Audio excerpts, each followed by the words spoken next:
நல்ல கர்த்தராகிய இயேசுவின் நாமத்தில் அன்பின் வாழ்த்துக்கள். இந்த நாளிலும் தினம் ஒரு இடிமுழக்கம் என்கிற இந்த சிறு காணொளி வாயிலாக உங்களை சந்திப்பதில் மிகுந்த சந்தோஷம். எப்பயும் போல ஒரு பாடலை பாடி, ஒரு கவியை பாடி, பிறகு கர்த்தருடைய வார்த்தையை நாம் தியானிக்கலாம். அல்லேலூயா. அன்பே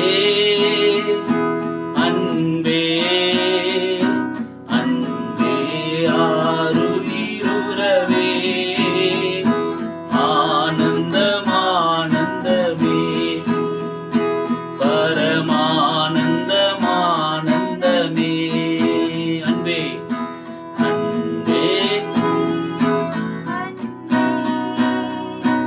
அன்பே ஆருயிரே, ஆனந்தம் ஆனந்தமே, பரமானந்தம் ஆனந்தமே. பரலோகத்தின் அருமை பொருளே, நரலோகமே அன்பே நையா. பரலோகத்தின் அருமை பொருளே, நரலோகமே அன்பே நையா. ஆலம் அறிவேனோ, அன்பின் ஆலம் அறிவேனோ, ஆலம் அறிவேனோ, அன்பின் ஆலம் அறிவேனோ. அன்பே அன்பே அன்பே ஆருயிரே, ஆனந்தம் ஆனந்தமே, ஆனந்தம் ஆனந்தமே. அன்பு தேவ பிள்ளைகளே, இயேசுவின் நாமத்தில் அன்பின் வாழ்த்துக்கள். இந்த நாள் உங்களை இயேசுவினுடைய அன்பை குறித்து நாம் தியானிக்க கர்த்தர் நமக்கு கிருபை செய்வாராக. என்னோடு கூட ரோமர் எழுதின நிருபம் 5வது அதிகாரத்தில் நீங்கள் திருப்பிக் கொள்வீர்களானால், ரோமர் 5:8 நான் வாசிக்கிறேன். நாம் பாவிகளாய் இருக்கையில் கிறிஸ்து நமக்காக மரித்ததினாலே தேவன் நம்மேல் வைத்த அன்பை விளங்க பண்ணினார். அன்பு தேவ பிள்ளைகளே, அருமையான இந்த வார்த்தைக்காக நான் கர்த்தரை துதிக்கிறேன். நிறைய பேர் நம்ம நினச்சிட்டு இருக்கோம், கர்த்தர் நம்மளை நேசிச்சா இவ்வளோ சோதனை நமக்கு வருமா?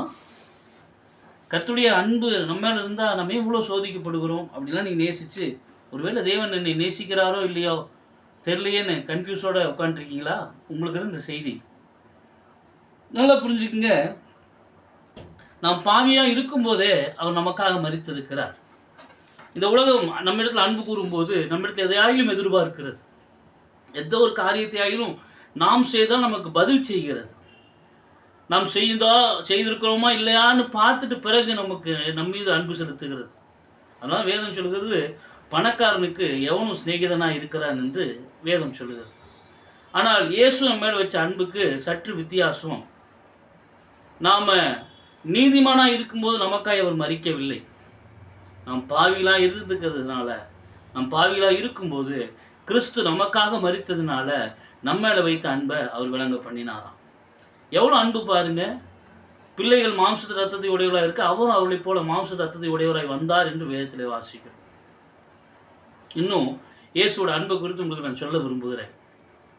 இன்னைக்கு உலகத்தில் ஒரு அம்மாவுக்கு பிரசவ வேதனை ஏற்பட்டு ஹாஸ்பிட்டல் அட்மிட் பண்ணுறாங்க.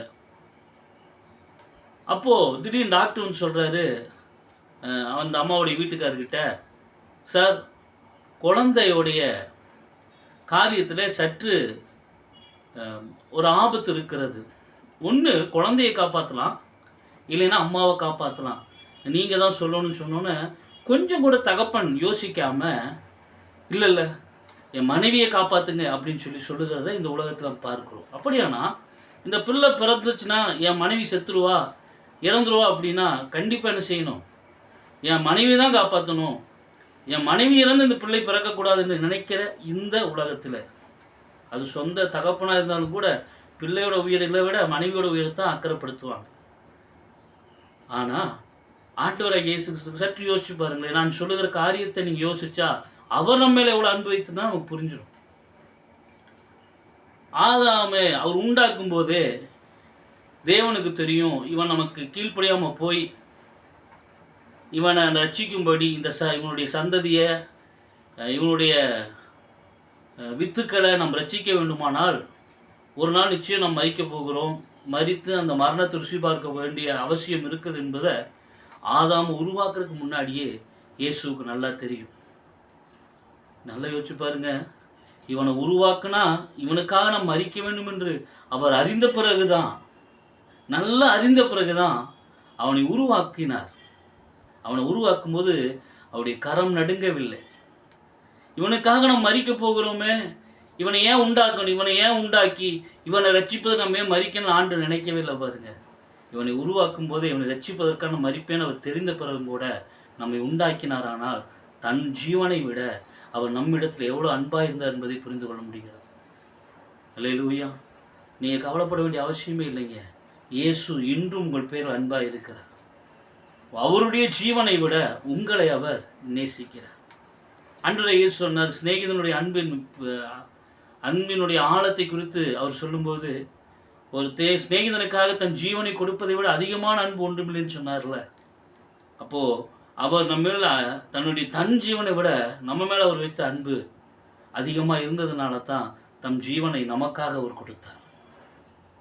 இதில் ஒரு நல்ல செய்தி என்னென்னா, சொந்த குமாரன் என்று பாராமல் அவரையே நமக்காக தந்தவர் அவரோடு மற்ற எல்லாவற்றையும் அருளாதிருப்பது எப்படின்னு ரோமருக்கு பவுல் எழுதுகிறார். நான் உங்களுக்கு சொல்கிறேன், எந்த கவலையோட கண்ணீரோட ஜெப விண்ணப்பத்தோடு காத்திருக்கீங்களா? உயிரையே கொடுத்துட்டாருமா உங்களுக்காக. இதை எப்படி கொடுக்காமல் இருப்பார்? அந்த ஆசீர்வாதத்தையும் கர்த்தர் உங்களுக்கு கொடுப்பார். கர்த்தர் உங்களை ஆசீர்வதிப்பாராக. இந்த இடி முழக்கம் உங்கள் வாழ்க்கையில கிரியை செய்யட்டும். ஆமென்.